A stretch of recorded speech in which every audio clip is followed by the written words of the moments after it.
పంచవార్తలను మీకు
గౌరవనీయులు రామశివరావు గారు, పెద్దలందరికీ ధన్యవాదాలు.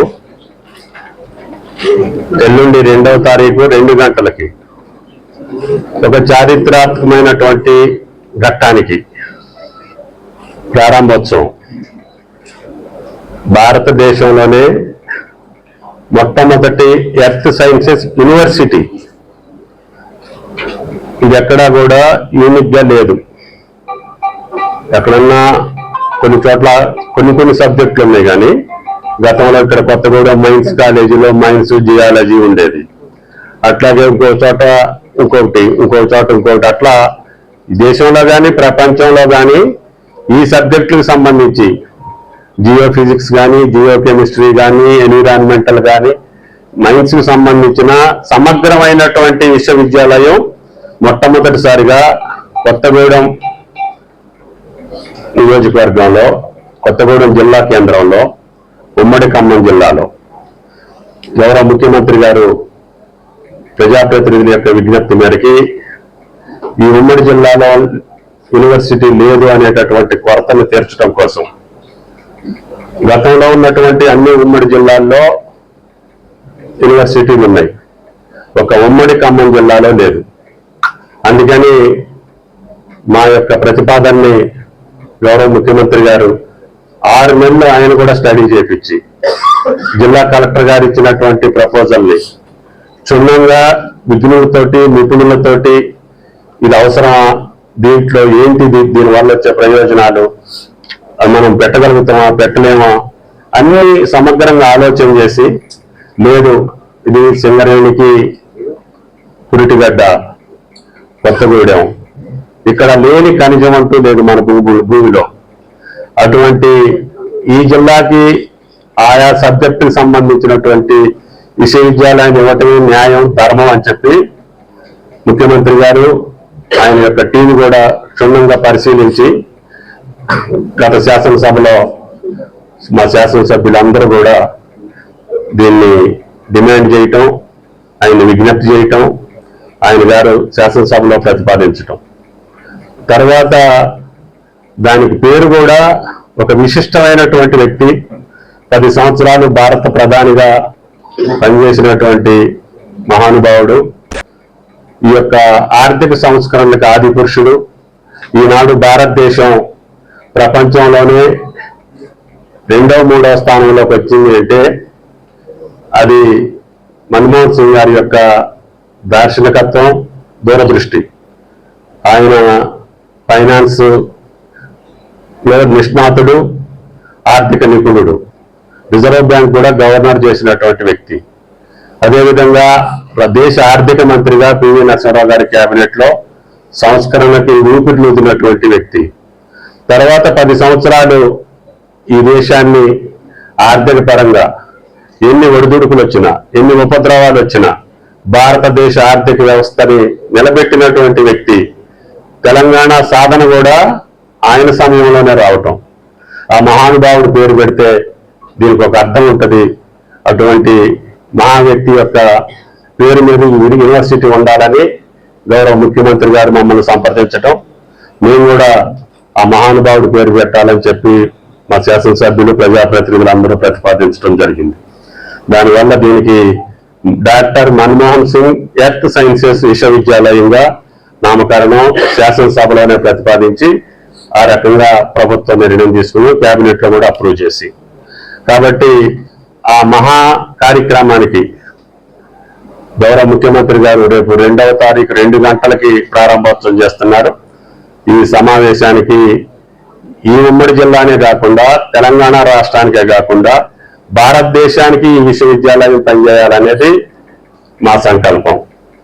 కాబట్టి ఎక్కడా లేనటువంటి ఈ సబ్జెక్టుని కొత్తగూడెం ఈ గడ్డ మీద ఏర్పాటు అవటం ఈ ఉమ్మడి జిల్లా ప్రజలకే కాకుండా తెలంగాణ విద్యార్థులకే కాకుండా భారతదేశంలో ఎవరైనా వచ్చి ఇక్కడ విద్యను అభ్యసించి ప్రపంచ కీర్తిని ప్రపంచ ఖ్యాతిని రేపు ఈ భౌగోళిక యొక్క స్వరూపాన్ని ఆపోసనం బట్టి ఈ యొక్క ప్రపంచ సహనానికి ప్రపంచం యొక్క మానవాళికి ఉపయోగపడేటటువంటి విద్యను అభ్యసించి వాళ్ళ జీవితాల్లో వెలుగులు నింపుకోవటమే కాకుండా ఈ దేశానికి ఉపయోగపడతారని చెప్పి నా ఆశ, మా ప్రజాప్రతినిధి యొక్క కోరిక. కాబట్టి దాని యొక్క కార్యక్రమానికి ముఖ్యమంత్రి గారు వస్తున్నారు కాబట్టి ఏర్పాట్లన్నీ జిల్లా కలెక్టర్ గారి టీము, జిల్లా యంత్రాంగం మొత్తం గత 2-3 రోజులుగా చాలా గొప్పగా ఈ కార్యక్రమం నిర్వహించాలని చెప్పి రేయింబౌళ్ళు పనిచేసేటటువంటి అధికారులకు, యంత్రాంగానికి మా ప్రభుత్వం తరఫున మా తరఫున ధన్యవాదాలు తెలియజేస్తూ, ఈ యొక్క కొత్తగూడానికి గౌరవ ముఖ్యమంత్రి గారు సాంబశివరావు గారి డిమాండ్ మా పవర్ స్టేషన్ జనరేషన్ స్టేషన్స్ అని అది టైం అయిపోయింది కాబట్టి ఆ లైఫ్ టైంలో వాటిని తీసేయటం జరిగింది. అవి ఉంటే కూడా ఉపయోగం లేదు, ఒకవేళ వాటిని రన్ చేయాలంటే కూడా నష్టం వస్తుందని చెప్పి అటు లైఫ్ టైం అయిపోయిందని చెప్పి పాలవంచల 1-2 స్టేజీలు తీసేయటం జరిగింది. సాంబశివరావు గారు కానీ ముఖ్యమంత్రి గారు వచ్చినప్పుడల్లా ఆయన డిమాండ్ అదొకటే. ప్రధానంగా మాకు సెంటిమెంట్ ఉంది, మాకు మళ్ళీ ఇక్కడ థర్మల్ స్టేషన్స్ మీరు ఏర్పాటు చేయాలి అని చెప్పి. అయితే రామగుండంలో కూడా అదే పరిస్థితి వచ్చింది. అక్కడ కూడా మొట్టమొదటిగా ఏర్పాటు చేసిన థర్మల్ స్టేషన్స్ ని రిమూవ్ చేయటం మూలాన అక్కడ ప్రజానీకం కూడా మాకు కావాలని చెప్పి అడిగారు. అయితే దాంతో పాటుగా మళ్ళీ మాకు పాలవంచలో కూడా సూపర్ టెక్నాలజీ తోటి గతంలో ఉన్నటువంటి అవుట్డేటెడ్ టెక్నాలజీ కాకుండా పొల్యూషన్ కు తావు లేకుండా అవసరమైతే ఎన్టీపీసీ వాడేటటువంటి ఒక నూతనమైనటువంటి టెక్నాలజీని కాబట్టి దాన్ని ఏర్పాటు చేయాలని చెప్పి ప్రతిపాదించాం. గౌరవ ముఖ్యమంత్రి గారు దాన్ని కూడా ఆమోదించి రామగుండంతో పాటు పాలవంచ కూడా తీసుకోమని చెప్పటం మొన్నటి కేబినెట్ లో అప్రూవ్ చేశామని చెప్పి ఈ జిల్లా ప్రజలకి, రాష్ట్ర ప్రజలకి విజ్ఞప్తి చేస్తున్నాం. అదేవిధంగా కొత్తగూడానికి ఆ రోజు జాతీయ రహదారి వేసేటప్పుడే నేను బైపాస్ లో వెళ్దామని చెప్పాను. కొన్ని కారణాల వల్ల సిటీలో నుంచి వెళ్ళింది. దాన్ని కూడా 420 కోట్లతోటి NH తోటి కొత్తగూడానికి కూడా బైపాస్ రోడ్డు ఏర్పాటుకి కేంద్ర ప్రభుత్వాన్ని ఒప్పించి దాన్ని కూడా శాంక్షన్ తీసుకోవడం జరిగింది. ఈ రకంగా కొత్తగూడెం జిల్లాకు సంబంధించి మెడికల్ కాలేజీ కూడా పురోగతిలో ఉంది. ఇంకా హాస్టల్ బిల్డింగ్స్ కి సంబంధించినటువంటి వసతి సౌకర్యాలు కావాలి. అవి కూడా రేపు ముఖ్యమంత్రి గారిని అడిగి హైయెస్ట్ ప్రయారిటీ తోటి కొత్తగూడెం మెడికల్ కాలేజీని కూడా పూర్తి చేసే బాధ్యత. అదేవిధంగా సీతారామ ప్రాజెక్టు మొన్ననే ఆయన ముఖ్యమంత్రి అయినటువంటి మొట్టమొదటి సంవత్సరం స్వాతంత్ర దినోత్సవం రోజునే దాన్ని కూడా ప్రారంభోత్సవం చేసుకున్నాం. అది ఇప్పుడు రాజీవ్ లింక్ కెనాల్ ద్వారా వైరా ప్రాజెక్టు తోటి పాటు సత్తుపల్లి, అదేవిధంగా అశ్వారావుపేట, కొత్తగూడెం, పినపాక నియోజకవర్గాల్లో నీళ్లు ఇచ్చేదానికి డిస్ట్రిబ్యూటరీ కెనాల్స్ లో ఆ రోజున ఎస్టిమేట్స్ లో పెట్టలేదు. ఆయా ప్రభుత్వం అది ఇగ్నోర్ చేయటం మూలాన మళ్ళీ 3,000-4,000 కోట్లు ఈ డిస్ట్రిబ్యూటరీ కెనాల్స్ అన్నిటికీ కూడా నిధులు కావాల్సి వస్తే దాన్ని కూడా గౌరవ ముఖ్యమంత్రి గారు రివైజ్డ్ ఎస్టిమేట్ కూడా శాంక్షన్ చేసి తప్పకుండా మీరు డిస్ట్రిబ్యూటరీస్ తవ్వుకోండి. పినపాకలో మారేళ్లపాడు లిఫ్ట్ తోటి పాటు అక్కడ డిస్ట్రిబ్యూటరీ, తుమ్మల చెరువుకి, అదేవిధంగా కొత్తగూడెంలో సింగగోపాలం తోటి పాటు డిస్ట్రిబ్యూటరీ కెనాల్స్ తవ్వుకోండి.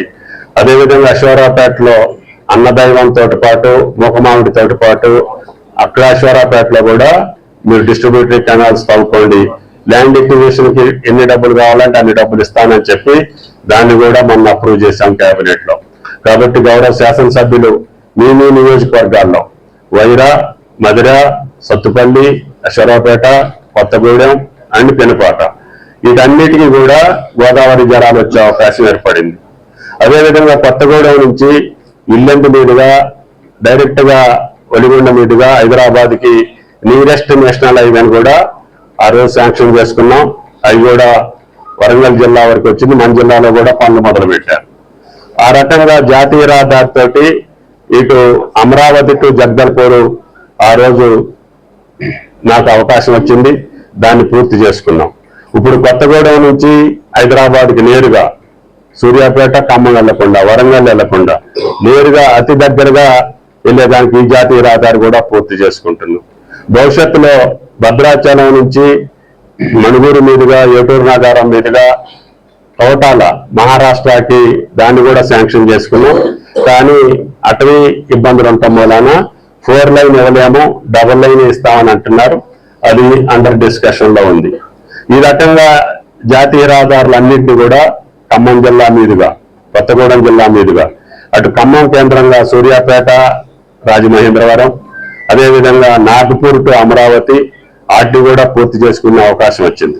అక్కడ ఖమ్మం పట్టణానికి రింగ్ రోడ్ వస్తుంది జాతీయ రహదారుల ద్వారా, ఇక్కడ కూడా కొత్తగూడెం జిల్లా కేంద్రానికి రింగ్ రోడ్లు వస్తున్నాయి. ఈ రకంగా ఒక పక్క రహదారులు, ఒక పక్క నీటిపారుదల, విద్యుత్ శక్తికి సంబంధించి మళ్లీ థర్మల్ స్టేషన్స్ కి గౌరవ ముఖ్యమంత్రి గారు ఆమోదించడం ఉమ్మడి జిల్లా ప్రజల తరఫున ఆయనకి ప్రత్యేకంగా ధన్యవాదాలు తెలియజేస్తూ, ఈ యొక్క కార్యక్రమానికి పంచాయతీ ఎన్నికలు ఉన్నప్పటికీ అందరూ పెద్ద ఎత్తున ఆయన గారికి కృతజ్ఞతలు తెలియజేయడానికి ఇరు జిల్లాల ప్రజానీకం ఈ యొక్క ప్రారంభోత్సవ కార్యక్రమానికి